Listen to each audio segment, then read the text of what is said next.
June 1st, Mount Vernon City Council meeting, study session meeting to order.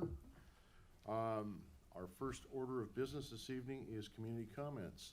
We have had some written communication from the public, and we're going to ask Peter Donovan to present that. Thank you, Councilmember Holst.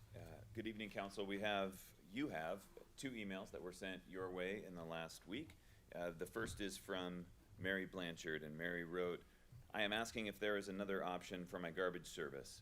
I currently have the 20-gallon size. Even with that small of a container, I put out my garbage once a month. Even then, it is never full due to careful recycling and the fact that I am a single senior citizen who does not generate much garbage. I think that the mandatory increase of the size of the garbage can will only discourage recycling at a time when we should be reducing the amount sent to the landfill. I object to have an increased size and increased bill for a service I barely use. I am sending my comments to all of the Mount Vernon City Council members, as I could not get the individual email link for my representatives to work." Mary Blanchard. The second email is from Teresa Bassett. "As your constituent, I'm urging you to work with the Safe Cities movement to phase out fossil fuels and implement a just strategy to clean energy. Implement a just transition to clean energy. Just last month, 10 new jurisdictions joined, pledging to phase out fossil fuels and endorsing the call for a fossil fuel non-proliferation treaty. Learn more and how you can get involved with this link.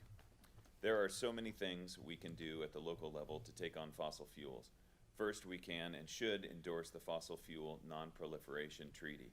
Next, we should phase out fossil fuel infrastructure in our community, whether that means refineries and pipelines, gas stations and buildings, or all of the above.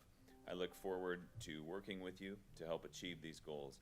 Our health and the climate can't wait. Sincerely, Teresa Bassett." That is all of the written community comments. Thank you, Peter. Sure. We'd like to provide an opportunity now for the public that's in attendance to address the City Council. Please state your name, city of residence, and please keep your comments to about 3 minutes. Thank you. Dale Reagan. Been a Mount Vernon resident for about 40 years. That's a little item that I'd like to take a few minutes to speak to that caused me some discontent and upset that I think we need to be thinking about. I went away for a few days to celebrate the Memorial Weekend and came home to gaping holes in my chain link fence, gaping holes in a metal building, several $1,000s worth of assets removed by folks who don't have any rights to be on my property at any time, let alone in the manner in which they do. And then I opened my mail, and I got this letter from the city that, having lived here for about 40 years, was addressed in this is a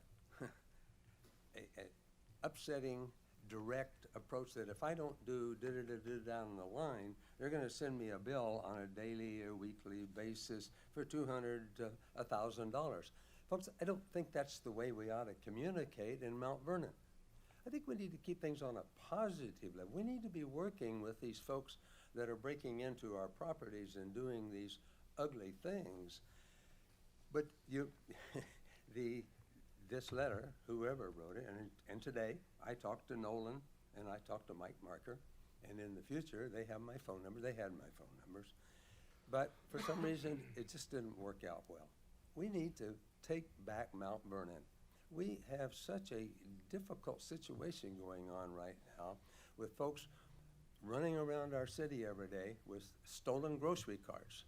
But it has been explained to me now why nothing can be done about that. Because our legislature worked out an RCW of some sort that the people who own the grocery carts can't or won't deal with.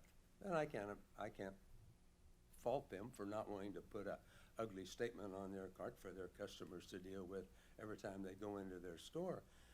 But we need to address this whole issue to the benefit of the 33,000 people who live in Mount Vernon. We need to get it into a positive attitude mode. And I paid $48,000 in property tax last year. That bumps me when I get a letter like this that says, if you don't do what we want you to do when we want you to do it, we're gonna send you a bill every week. So I'd like to get it over onto the positive mode, where if we have an issue, somebody can talk to somebody and we can take care of it in a timely manner and avoid this kind of communication. So, my story, I'm sticking to it. Thank Mr. you. Egan, thank you for your comments. Are there any additional or any other folks in the audience that would like to address the council at this time? Seeing none, I see our mayor has made it back from Seattle. I would invite her to come up and take her role or her seat, and I will resume my seat next to her. I'll even give you your comfy cushion back.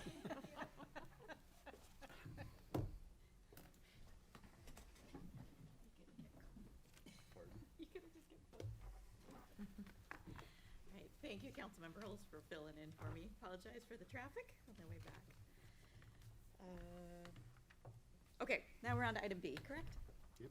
All right, it's the approval of an agreement with Jack Moore. This is our Public Works Director, Chris Phillips, is here to present this item. Chris? Hi, good evening, Mayor, Council. City staff recommends City Council authorize the mayor to enter into an agreement with Jack Moore to complete residential and commercial building plans examiner services.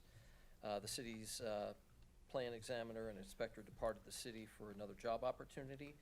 This contract provides a temporary solution to complete residential and commercial plans examiner functions until a new full-time employee is hired.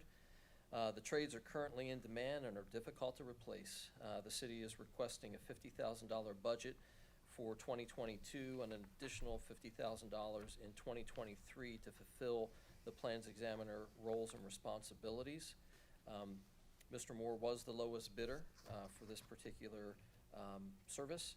And as I mentioned earlier, the city staff recommends City Council authorize the mayor to enter into an agreement with Mr. Moore. All right, questions for Chris on that? Yeah, Mr. Phillips, the revenue for this obviously is not a budgeted item per se.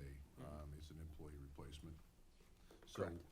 So we will be utilizing what was budgeted for those wages to service this Absolutely. contract. So Okay. while this position is vacant, the salary savings that would occur with that, this is, again, an approximate cost. If we get fortunate and get someone hired sooner, then I would come to you and say we're not using those funds for that particular service anymore. You know, it's not gonna have any impact on the budget. It's obviously a need that the city has or the department has. So I would move that council authorize mayor to enter into the contract with Jack Moore. Thank you. Second. Motion by Mark, a second by Mary. All those in favor, please say aye. Aye. Any opposed, same sign. Motion carries. Thank you. Thanks, ma'am. Thanks, Chris.